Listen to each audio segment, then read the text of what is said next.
O árbitro vai apitar, aponta pro meio, apita, o árbitro terminou. É fim de jogo no Morumbi. Bobadilha aos 20 do primeiro tempo, Sabino aos 41 do segundo. São Paulo 2, Vitória 0. Vitória importantíssima do São Paulo contra o Vitória Pedro Henrique Sperber. É isso, Zé. Grande vitória do São Paulo sobre Vitória, 2-1. Vitória para tranquilizar. 2-0, perdão. 2-0 São Paulo sobre o Vitória. Vitória para tranquilizar ainda mais o torcedor do São Paulo, que agora pensa, Giovanni Chacon, na Libertadores da América. É o que sobrou também, e por que não sonhar na Libertadores da América, meu caro Giovanni Chacon? Boa noite para você.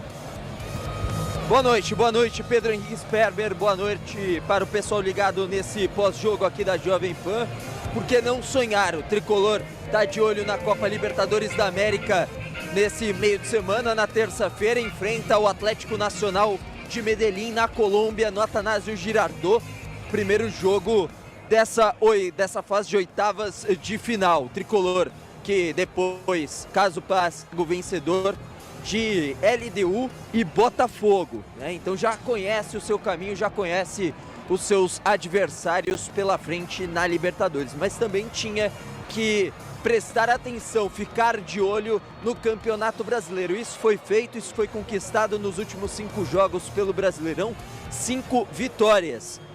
Algo muito importante para o tricolor se recuperar na tabela de classificação, já figura neste momento no G6, algo muito importante e talvez inimaginável antes da parada para o Mundial. A troca de técnico, a chegada de Hernan Crespo, que conquista mais uma vitória em casa, algo que não estava acontecendo anteriormente.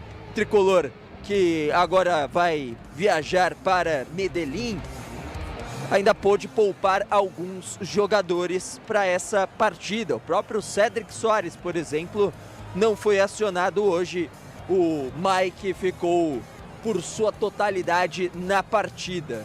Agora, deixando o campo, comissão técnica da equipe do São Paulo, do Vitória, os jogadores do São Paulo descendo nesse momento e sendo aplaudidos pela torcida tricolor presente aqui no estádio do Morumbi. E aí, claro que aplaudem de volta os jogadores, né? Pablo Maia, passou por ali o Alan Franco. Um abraço carinhoso aí de Sabino com o Enzo Dias. E aí tem a turma que vai descendo junto ali, o Ferreirinha com o Ferrarese. E aí o trava-língua, né, entre os dois. O pessoal descendo agora vai descansar após a vitória 2-0 para o São Paulo diante da equipe do Vitória aqui no estádio do Morumbi. Agora concentra e foca as atenções para o jogo contra a equipe do Atlético Nacional. Daqui a pouquinho, meu caro Pedro Henrique, estarei de volta nesse pós-jogo direto da Zona Mista para a gente conversar um pouquinho mais sobre essa partida, essa vitória importante do Tricolor.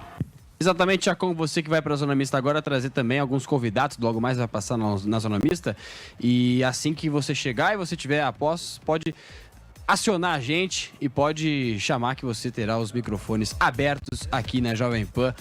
Meu caro José Manuel de Barros, Bruno Prado, uma boa noite para vocês. Um jogo que o São Paulo ficou tranquilo, não teve nenhum susto na partida, o Vitória não deu nenhum medo no torcedor tricolor. Foi uma partida tranquila, uma vitória tranquila. E acho que o São Paulo precisava justamente dessa vitória depois dessa eliminação, Zé e Bruno, tanto quanto controversa na Copa do Brasil, né? A gente teve aquela disputa de pênaltis, teve a expulsão do Rafael. O torcedor do São Paulo até agora também não aceitou, entre aspas, a eliminação. Mas precisava de uma vitória tranquila para mostrar que no Campeonato Brasileiro tá tudo sob controle e que dá para alçar voos mais altos, por que não? Olhando também pelo G4. O São Paulo, neste momento, está a 1 ponto atrás com relação ao Bahia, quarto colocado. Vocês concordam comigo, Zé? Boa noite para você. Boa noite, Bruno. Boa noite, PH, Zé Manuel. O São Paulo agora, com 5 vitórias seguidas, ele entra numa briga por vaga na Libertadores, né? Tem a questão dos jogos, né? O São Paulo não tem nenhum jogo atrasado, outros times têm. O próprio Bahia, que é o quarto colocado, que o São Paulo se aproximou, tem 3 jogos a menos que o São Paulo. O Bahia joga hoje e tem 2 jogos para serem remarcados, né? O Bahia jogou aquela fase de playoffs da Copa Sul-Americana, por isso teve jogos adiados. Mas o São Paulo, claro, estava numa situação muito difícil antes dessa parada, antes da chegada do Crespo, melhorou, cresceu, conseguiu vitórias. Desses 5 jogos que venceu, 3 no Morumbi, ganhar no Morumbi é fundamental, ganhou do Corinthians, do Fluminense e do Vitória no Morumbi, ganhou 2 jogos lá no Rio Grande do Sul, contra o Juventude e contra o Internacional, mas o time melhorou, reagiu. Tem que entender, sempre nos momentos bons e ruins, existem exageros para cima e para baixo, né? O São Paulo não é um time péssimo, não é um dos piores times da Série A, e também agora não é um time espetacular, tanto que no meio de semana foi eliminado, teve problemas, perdeu para um time que está na Série B, que nem está bem na Série B. É um time que vai ter altos e baixos, não tem tantas opções no elenco, é um elenco curto, é um elenco com... Tem que usar os garotos, como usou hoje o Mike, não tem muita opção. Tem que usar alguns jogadores que não se firmaram totalmente. Rodriguinho está tendo oportunidades, o Luan hoje entrou, o Luan jogou pouco desde que retornou, e se pegar aí o último ano, o Luan joga muito pouco, ele estava emprestado no Vitória ano passado, aí machucou a Arboleda, machucou o Wendel, o Oscar também machucou contra o Corinthians, o Lucas está voltando hoje.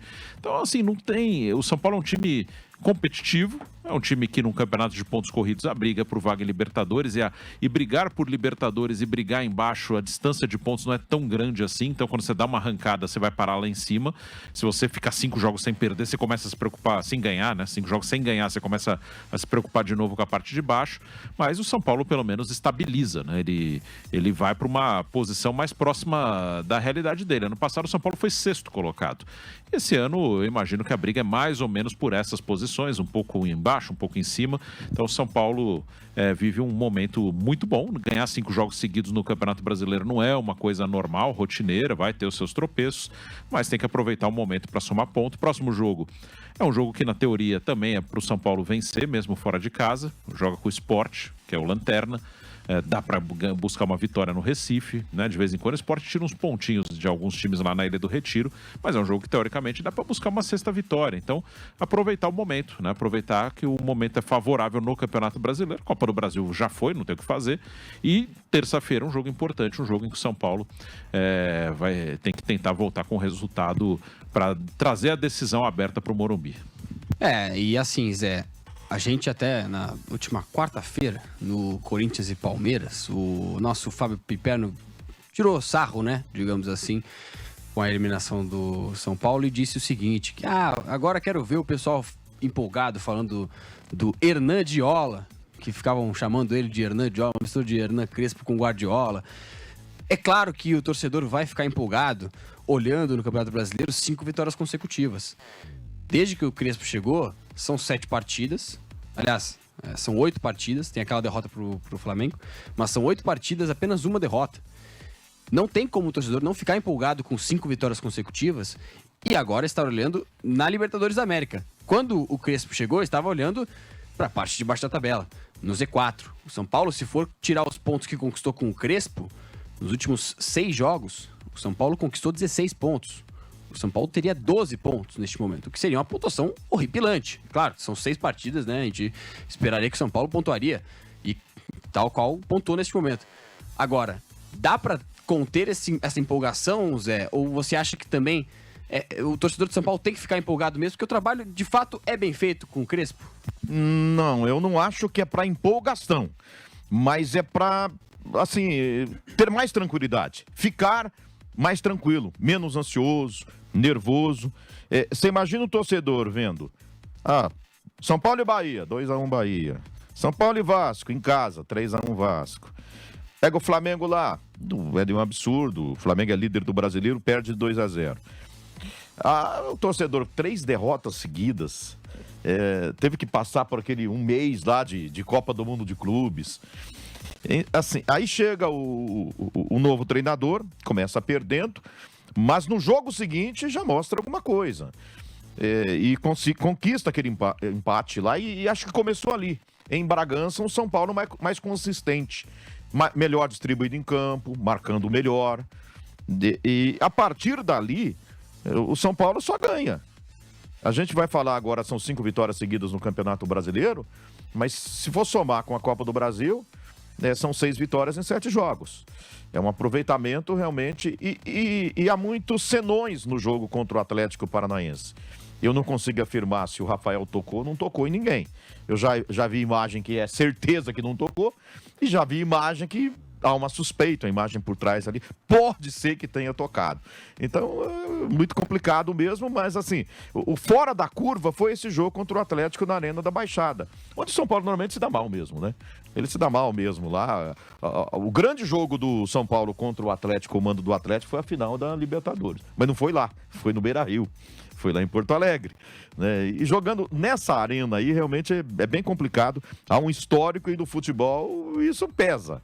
Isso pesa. Tabu é para ser quebrado, mas não é fácil quebrar, não. Tem dessas coisas. Então, o São Paulo não tem, eu acho que elenco para disputar Brasileiro, Libertadores e Copa do Brasil. Das 3, se for para ser eliminado de uma, é a Copa do Brasil. Então não é para ninguém arrancar os cabelos, não é para ninguém se desesperar. Mas para isso precisava dar uma resposta rápida no jogo de hoje. Precisava responder hoje já. Senão ia carregar para terça-feira na Libertadores da América o peso da eliminação na Copa do Brasil e de um eventual tropeço, que felizmente para o São Paulo não ocorreu, no jogo de hoje contra o Vitória, que vinha... Porque um empate já seria um tropeço para o São Paulo, né? E o Vitória vinha aí a 5 partidas sem perder. 5 jogos, uma vitória só, mas, né, 4 empates, perdão, não perdia. E o Fábio Carille tem um histórico muito positivo, você estava me dizendo antes do jogo, contra o São Paulo apenas Futebol 2 Clube. derrotas, né? Ele tem um... assim, então, a vitória foi muito importante para o São Paulo, para colocar as coisas no lugar. E aí o São Paulo seguir no Campeonato Brasileiro para fazer a campanha. Não é falar assim, agora sim, vamos ser campeão. Não vai. Não é isso, mas é um São Paulo consistente. Você olha na tabela de classificação e há uma enorme distância lá para a zona do rebaixamento, lá para baixo. O São Paulo não olha para trás mais no Campeonato Brasileiro. Eu imagino assim, o São Paulo não precisa olhar mais para trás. Agora ele vai olhar para frente. Está em 6º, mas tem essa coisa aí de times com 2 jogos a menos, com 3. Então tem que esperar um pouco. Mas é um São Paulo com possibilidade de olhar para frente e buscar uma vaga, pelo menos entre os 6 primeiros do Campeonato Brasileiro. G6, que dá vaga para a Libertadores, se essa vaga não vier pela Copa Libertadores da América, né, que é muito difícil, tem que ser campeão, né, e também há concorrentes fortíssimos, não estou dizendo que ele não tem chance. Campeonato Brasileiro, depois da chegada do Hernan Crespo, tá ótimo, é do jeito que tinha que estar. Tá bom pro São Paulo. E agora vamos ver o que ele arruma na Copa Libertadores da América. Vamos ver, nesse mata-mata aí contra o Atlético Nacional, o que vai ser. Mas há pontos positivos. A volta do Lucas, né? É uma coisa muito importante também, que a gente certamente vai falar na sequência. Enfim, esse Mike entrando aí mostrou que assim, ele tem condição de revezar ali com o Cédric, ou daqui a pouco até de ser o titular, né? Se continuar, ele jogou hoje, mas pode crescer, pode ir crescendo, melhorando, enfim. A vitória foi importante, não foi uma vitória, o placar perfeito, excelente, né? Uma grande vitória. Mas o São Paulo fez 1-0 e demorou para matar o jogo. Só foi matar o jogo. Vocês também não se satisfazem com nada. Mas não é. Aquele gol da tranquilidade eu pedia no jogo inteiro, né? O Vitória não exigia defesas do Rafael, mas estava ali rondando, ali por perto, uma bola vadia, né? Poderia complicar, né? Trazer uma coisa para o São Paulo que não precisava. Mas conseguiu matar o jogo aos 41. Achei que a vitória foi ótima, foi fundamental em cima do Vitória da Bahia. E o São Paulo Futebol Clube segue nessa boa campanha, nessa franca recuperação do Campeonato Brasileiro. E só um depoimento, né, pessoal, né? Porque eu estive na Colômbia, Zé, pro Atlético Nacional e Internacional, na Libertadores da América, é um inferno aquele lugar. Olha, o Atanásio Girardot. Já fui para alguns estádios aqui na América do Sul também, aqui em São Paulo, né, no Brasil e tal, mas é o estádio mais maluco assim que eu já fui, cara. Olha, um negócio de louco mesmo, a torcida dos caras são de verdade assim mesmo, e vai ser um jogo duro. Um jogo muito duro pro São Paulo, e inclusive o Atlético Nacional, ele foi dentre os segundos colocados, eu acho que ele foi o segundo que mais pontuou na Libertadores da América. Acho que ele foi à frente acho que foi atrás só do Flamengo e de mais alguma outra equipe. Mas assim, é uma equipe muito difícil e vai ser um jogo muito duro pro São Paulo na próxima terça-feira. E aí, já falando também com relação à Libertadores da América, né? E a gente falou sobre o salto que o São Paulo deu com essa chegada do Crespo, nesse número de vitórias, 5 vitórias consecutivas. E eu queria pegar o gancho do que o Zé falou, Bruno, com relação a sonhar com a Libertadores. E você também é uma pessoa que fala bastante sobre isso, sobre ter enfrentamento nas Copas. O São Paulo é uma equipe que deixa a desejar em questão de poderio de elenco, não tem tantas peças de reposição, até porque o São Paulo também não tem tanto aporte financeiro como o Flamengo, como o Palmeiras, o Botafogo. Você acha que dá para o São Paulo chegar longe nas Copas, neste caso, neste ano apenas, na Libertadores da América? Eu acho possível, não é uma coisa óbvia, provável, mas é possível sim. O São Paulo, ele não perde um jogo de Libertadores, já são 15 jogos que ele não perde um jogo, somando o ano passado e esse ano. São Paulo perdeu na estreia do ano passado para o Tajeres, na Argentina, e depois não perdeu mais. Ele foi eliminado com 2 empates contra o Botafogo nas quartas e derrota nos pênaltis, né? Então ele jogou mais 5 jogos na fase de grupos, 2 nas oitavas com o Nacional do Uruguai, 7, 9 com os 2 do Botafogo. Ano passado 9 jogos sem perder, e esse ano 6. Já da fase de grupos não perdeu. São Paulo teve 4 vitórias e 2 empates. E até 2 empates no Morumbi, ganhou todas fora. Então São Paulo não perde um jogo de Libertadores há 15 jogos. É um time que pode competir. Ele não é um dos principais favoritos ao título. O jogo com o Atlético Nacional, não, nem acho que o São Paulo seja um favorito, para passar pelo Atlético Nacional. Acho que é um confronto equilibrado, um confronto duro. Os 2 brasileiros que jogaram em Medellín esse ano perderam lá, o Inter e o Bahia. E o São Paulo não é um time melhor que o Inter e o Bahia, acho que ele está no mesmo patamar. Todo ali. mundo que jogou lá, perdão. O Nacional do Uruguai também. Eles ganharam as 3 em casa. Então esse jogo de terça é um jogo muito difícil. É um jogo para o São Paulo voltar com um resultado positivo para trazer a decisão viva para o Morumbi. E aí no Morumbi você tem que conseguir o resultado. Então acho que é possível. Acho que na Copa o São Paulo pode sonhar assim. Ano passado o São Paulo faltava alguma coisa, mas o São Paulo ele cai nas quartas, nos pênaltis para o time que foi campeão. Se o São Paulo ganha nos pênaltis do Botafogo, ele pega um Peñarol numa semifinal e pegaria uma final com o Atlético Mineiro. Era impossível ganhar do Peñarol e do Atlético Mineiro? Não era impossível. Então, assim, na Copa, acho que o São Paulo pode sonhar. Mas, primeiro, passo a passo. Atlético Nacional primeiro. Não é barbada que o São Paulo passe do Atlético Nacional. Como eu disse, eu não acho o São Paulo nem favorito. Acho um jogo igual. Acho que cada um é favorito na sua casa. Acho que o jogo de Medellín terça, o favorito é o Atlético Nacional. E no Morumbi também o São Paulo é favorito. Aí vamos ver quem vai conseguir fazer a diferença jogando na sua casa. E só atualizando aqui pra rapaziada do rádio também no YouTube, o Botafogo abre o placar, viu? Abre o placar contra o Fortaleza. Fernando Marçal, quem abre o placar para o Botafogo. Com isso, o Botafogo chega à 4ª colocação, tem 29 pontos, mesma pontuação do Vitória. Aliás, do Bahia. Que agora cai para a 5ª colocação pelo número do saldo de gols, que o saldo de gols do Botafogo é superior ao do Tricolor de Aço. E com isso, o São Paulo vai saindo também do G6. Então, toda aquela questão... impacta muito no São Paulo, que do sexto cai para o 7º lugar. O que a gente... E o Fortaleza teve um expulso, né? Exatamente. Com apenas 5 minutos, o jogador do Fortaleza foi expulso. Gustavo Mancha, o zagueiro. Isso. E o que a gente falava, né, do São Paulo já na pré-Libertadores, agora já não está mais, mas está no páreo. Mas eu digo buscar, né? Sim, a gente falou também dessa questão dele ter jogos a mais. Na verdade, ele não tem jogos a mais, os outros têm a menos. Ele está na rodada certa. Ele está com 19 jogos. Estamos na 19ª rodada. Mas várias outras equipes têm 2, até 3 jogos a menos, né? Momentaneamente o Botafogo tira o lugar do Bahia, mas o Bahia joga daqui a pouco contra o Fluminense. Isso, 9 horas da noite. A escalação do Fluminense, o Renato tá colocando 2 meninos aqui, um na lateral direita, um na zaga, tá botando uns meninos para jogar. Lembrando que o Fluminense tem jogo na Sul-Americana, durante a semana, com o América de Cali, né? América de Cali e Fluminense na Sul-Americana. O Renato, como a gente sabe, ele gosta das Copas, então ele vai focar nas Copas e vai colocar alguns jogadores reservas no Campeonato Brasileiro. Voltando pro São Paulo rapidinho também, eu queria destacar com vocês a importância do retorno do Lucas. Lucas que voltou hoje aos gramados depois de 3 meses, né? Ele a última partida foi dia 8 de maio, se não me falha a memória. E aí ele volta Claro, não teve tantos minutos, mas só a presença do Lucas e só o retorno de um jogador tão importante para o seu elenco e também seu 11 inicial, eu acho que já traz uma energia, uma aura também diferente para a equipe de São Paulo, né? Porque, claro, talvez ele nem comece titular no jogo contra o Atlético Nacional, a gente não sabe ainda como é que tá a questão física dele, foi uma lesão no joelho, então a gente não sabe como é que tá a questão de ritmo de jogo e tudo mais, mas só o retorno do Lucas já é muito importante para essa partida de terça-feira, né, Zé? Ah, sem dúvida alguma. Eu vi, assim, alguns comentários de torcedores, deixa o Lucas e o Oscar, né? Fora que tá funcionando bem a coisa, né? Não sei como é que foi a opinião dessa mesma pessoa depois da eliminação na Copa do Brasil, por exemplo, né?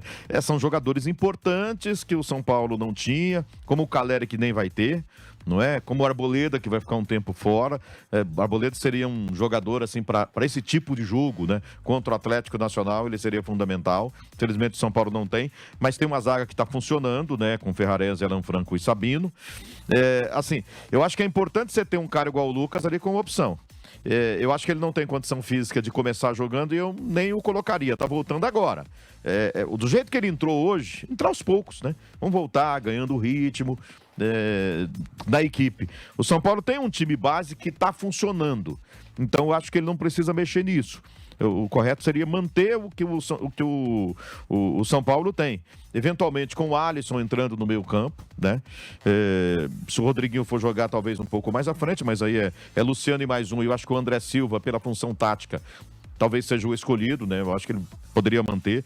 Não sei se o Ferreirinha tá ali brigando também, enfim. Mas, assim, o São Paulo tá com um time montado, tá com um time armado.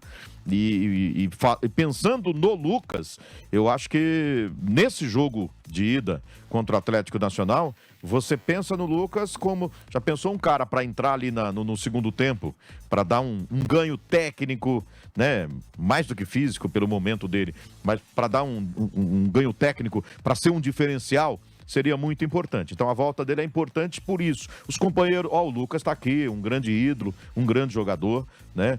E assim, mas a hora que ele tiver 100%, claro, ele vai ser titular na equipe do São Paulo, mas como tá voltando de contusão, eu acho que é bom ir com calma, né? Eventualmente no jogo da volta, dependendo das circunstâncias, seja importante a presença dele até no time titular já desde cara, né? Senão você vai trabalhando, você vai vendo a necessidade e, claro, as condições físicas dele para não apressar nada, para não correr nenhum risco de perdê-lo mais para frente. Não, e assim, Zé, não sei se vocês vão concordar comigo também. Claro que o São Paulo sentiu a falta do Lucas, porque é um jogador, tecnicamente falando, um dos melhores do futebol brasileiro.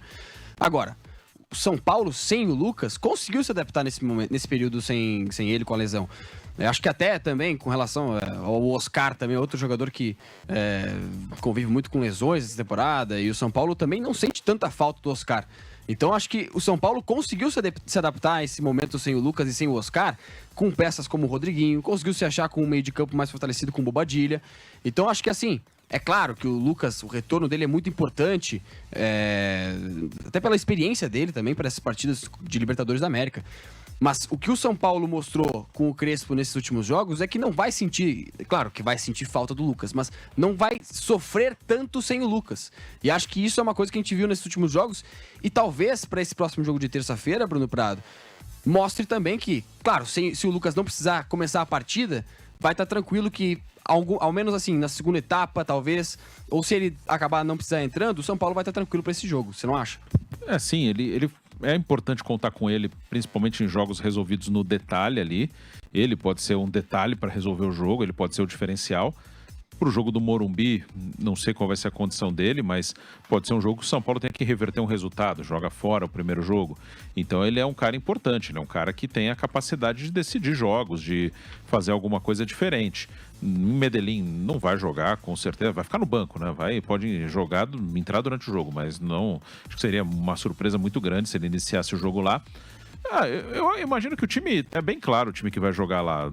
Talvez a mínima dúvida ali seja o Ferreirinha ou o André, mas acho que vai o André. Acho que vai ser o André. Eu imagino que ali vai ser Rafael, os três zagueiros, não tem outro, né? O Arboleda tá fora, vai ser os que jogaram hoje, Ferrarese, Alan Franco e Sabino. Ele vai voltar com o Cedric, vai jogar o Enzo. E imagino que no meio volte o Alisson no lugar do Rodriguinho. Acho que vai ser Vai ser Bobadilha, Marcos Antônio, Alisson, Luciano e André. Acho que vai ser esse aí. Talvez o Ferreirinha apareça aí, mas imagino que o time é esse para o jogo de terça-feira. Nessa dúvida, eu acho que vai jogar o André. E o Lucas deve começar no banco. É um jogador que pode ajudar o São Paulo aí numa adversidade, tentar buscar um resultado. Esse jogo de terça, principalmente por ser fora de casa, o Lucas voltando agora, um jogo que o adversário vai pressionar, um jogo que deve ser muito físico, ele deve ficar como opção e pode ser utilizado durante o jogo. E só lembrar também, né, o pessoal que acompanha com a gente, só os resultados deste sábado, por enquanto. Flamengo 2, Mirassol 1, grande vitória do Mengão, que é o líder do Campeonato Brasileiro. Lá no Maracanã, fora de casa, o Internacional venceu o Bragantino por 3-1, uma surpresa aí. Talvez não tão surpresa, porque o Bragantino tá numa fase complicada, né? São 7 derrotas consecutivas. Daqui a pouquinho a gente vai falar também sobre a situação do Seabra, né? Porque se o Seabra for demitido, é um técnico muito importante, muito, assim, com qualidade para ficar livre no mercado. O Seabra, se for demitido do Bragantino, certamente daqui a pouco o Bragantino chegou a ser vice-líder, hoje tá em 8º. Né? Engatou em uma sequência terrível, né, de maus resultados. E a última partida que pontuou foi justamente com o São Paulo. 2-2 com o São Paulo em Bragança Paulista.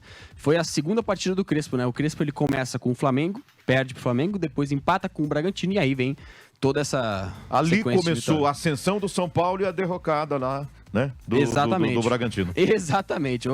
Até porque no primeiro jogo pós-mundial, o Bragantino ganhou do Corinthians em Itaquera, né? Ele não foi imediatamente, assim, não foi a parada. A parada pode ter atrapalhado eles, sim. Mas o primeiro jogo eles ganharam fora de casa do Corinthians, que nunca é fácil ganhar em Itaquera do Corinthians. Então, exatamente. E neste momento, por enquanto, vitória do Botafogo fora de casa sobre o Fortaleza 1-0. E daqui a pouquinho, a gente está até acompanhando aqui nosso retorno, Bahia e Fluminense lá na Fonte Nova. Bahia favorito para essa partida, isso porque o Fluminense está poupando vários jogadores para o confronto no meio de semana contra o América de Cali. Daqui a pouquinho a gente está com o Giovanni Chacon, já está com a gente, ao menos por áudio. Daqui a pouco ele deve se posicionar também lá com o nosso cinegrafista.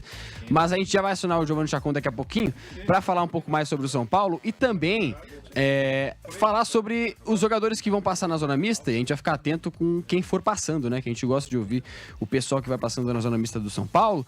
Giovanni Chacon, ainda nada de zona mista, né? Bom, daqui a pouquinho o Chacon chega com a gente no nosso pós-jogo, mas daqui a pouquinho tem gente também passando lá na zona mista e a gente já coloca na tela. E então, Zé e Bruno, só retornando com relação ao São Paulo, tem uma questão importante também nesse Campeonato Brasileiro, é que o São Paulo agora tem um outro jogo, como o Bruno adiantou, fora de casa contra o Sport, mas depois ele tem uma sequência um tanto quanto complicada, porque o São Paulo pega Atlético Mineiro em casa, depois visita o Cruzeiro e recebe o Botafogo e fecha aí com o clássico com o Santos.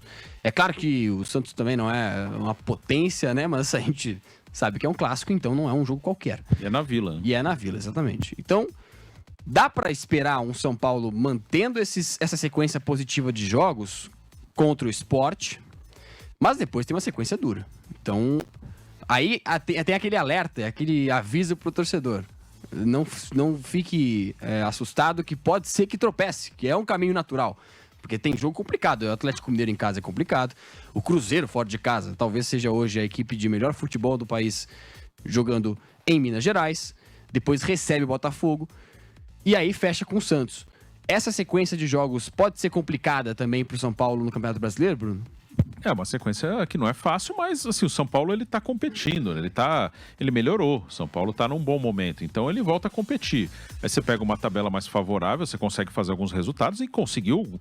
Inter no Beira-Rio não é um jogo fácil, o São Paulo foi lá e ganhou. O São Paulo, clássico com o Corinthians, foi no Morumbi, mas é um clássico, não é um jogo fácil. O Fluminense no Morumbi, o Atlético Mineiro, que é um adversário no Morumbi, acho que hoje ele e o Fluminense são times mais ou menos do mesmo nível. Então, se o São Paulo melhorou, ele compete mais, só que não vai ganhar sempre, né? O São Paulo vai ter os seus tropeços. O São Paulo não virou um super time.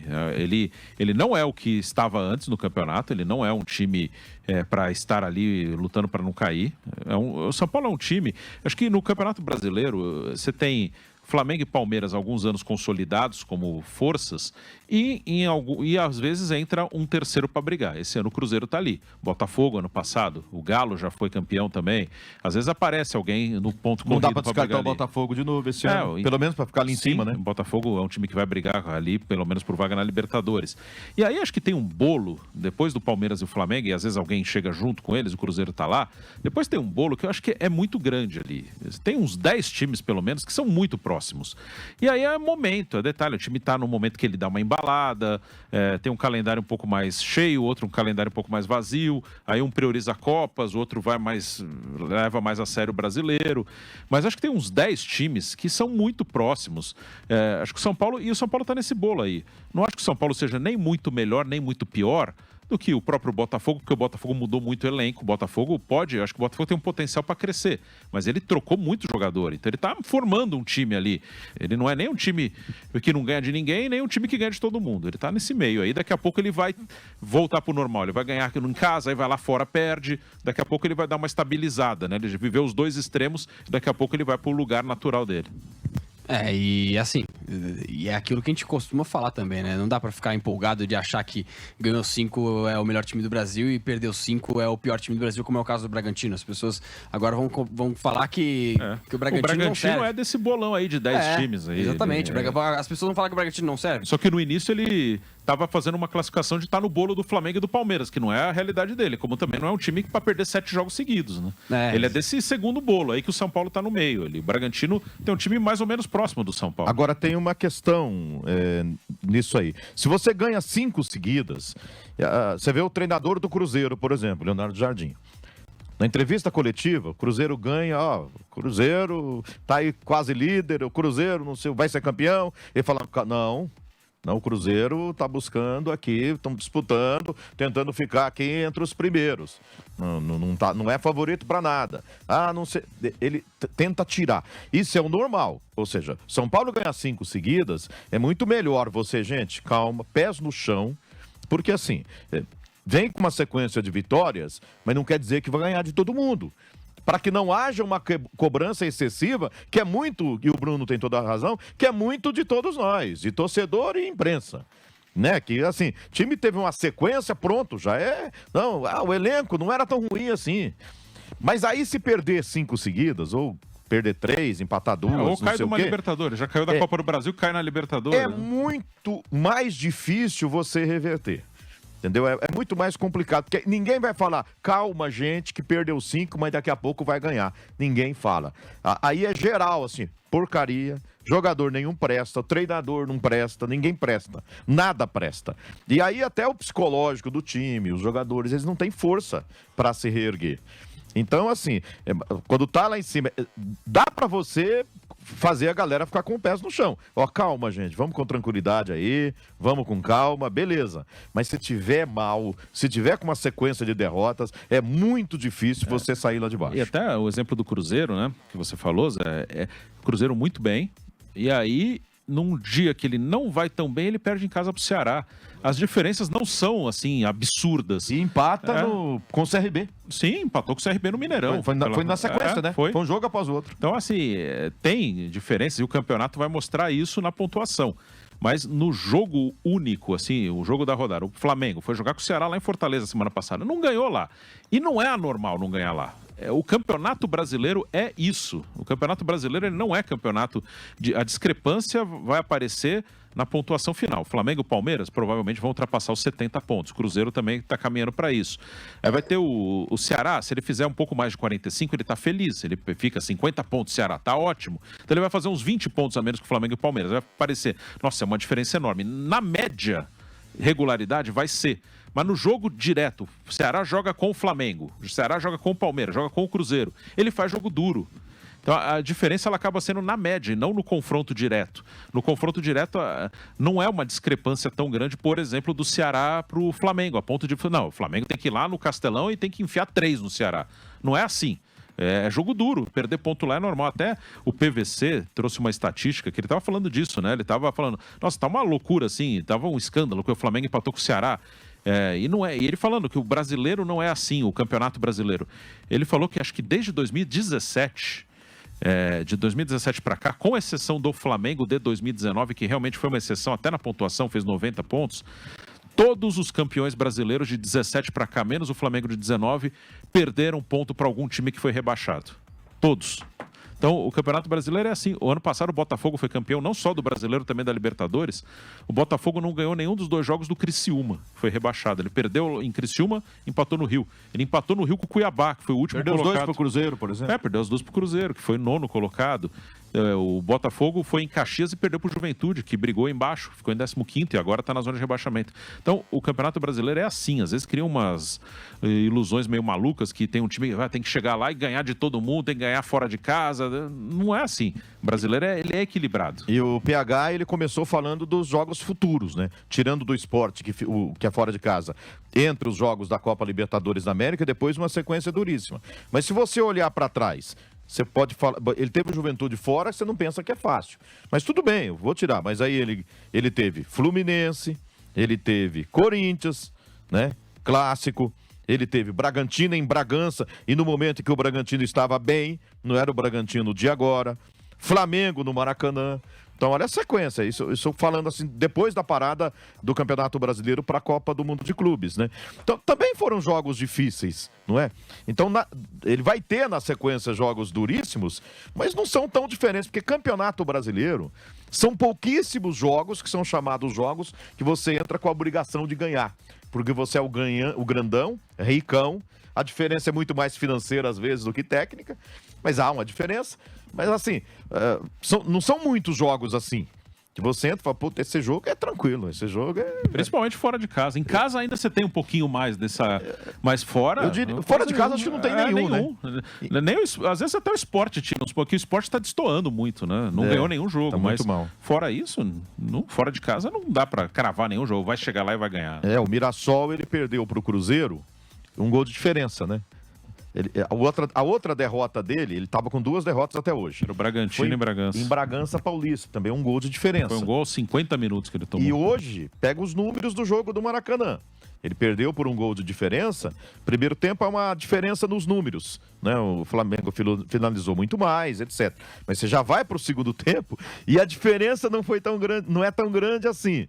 Ou seja, cara, não tem moleza não.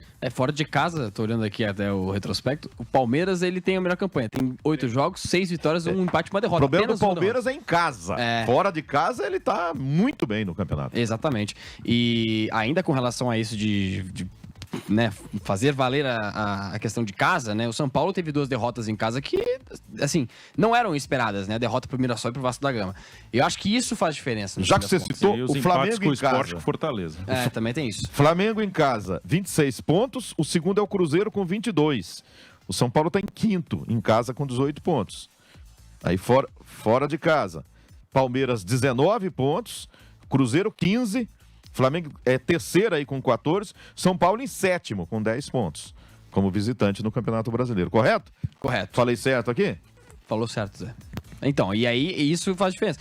Então, assim, é claro que a gente olha, e só pra informar também, começou 0x0 Bahia e Fluminense. Mas é claro que com isso o Bahia vai chegando no G4 de novo, vai passando o Botafogo na tabela. Mas é claro que a gente vai analisando essa questão de casa e fora, mas assim, eu acho, e aí é uma análise do que eu vejo também do Campeonato Brasileiro.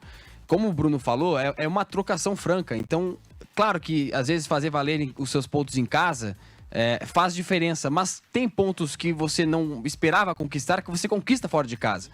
E como você falou, Bruno, o Juventude na temporada passada não esperava ganhar do Botafogo. Claro que era em casa e tudo mais, mas não esperava ganhar do Botafogo. Ganhou do Flamengo também. Ganhou do Flamengo também, é verdade. E assim, a gente sabe que é uma fortaleza. E o Palmeiras lá em Caxias também penou pra ganhar. Foi 5x3, mas foi um jogo cheio maluco. de viradas. Assim. Exatamente. Então assim, não adianta nada a gente analisar o Campeonato Brasileiro falando que, não, o jogo em casa tem que ganhar. Claro que o jogo contra o Vasco da Gama era um jogo que o São Paulo não podia. Até tem, né? Assim, até tem, claro. São poucos jogos, por exemplo, São Paulo e Flamengo no Morumbi. Assim, o torcedor tem que ganhar, vai tentar ganhar, vai lutar pela vitória, mas ele entende que é um jogo mais difícil, né? Para ganhar. Mas São Paulo e Vitória. Cara, se não ganhar, coloca em risco a campanha. Não dá para negociar. Esse é o tipo do jogo que não dá. Os pontos perdidos, né, pro Sport, até pro Mirassol, que hoje tá todo mundo respeitando tal. Na votação, quem é favorito, quem vai ganhar, Flamengo e Mirassol, vários votos pro Mirassol já. Em outros tempos seriam todos pro Flamengo. Então, aí, São Paulo e Mirassol. O Mirassol é um time que faz uma bela campanha. Ainda assim, o São Paulo, né, foram pontos que custam caro perder em casa. Não podia ter perdido.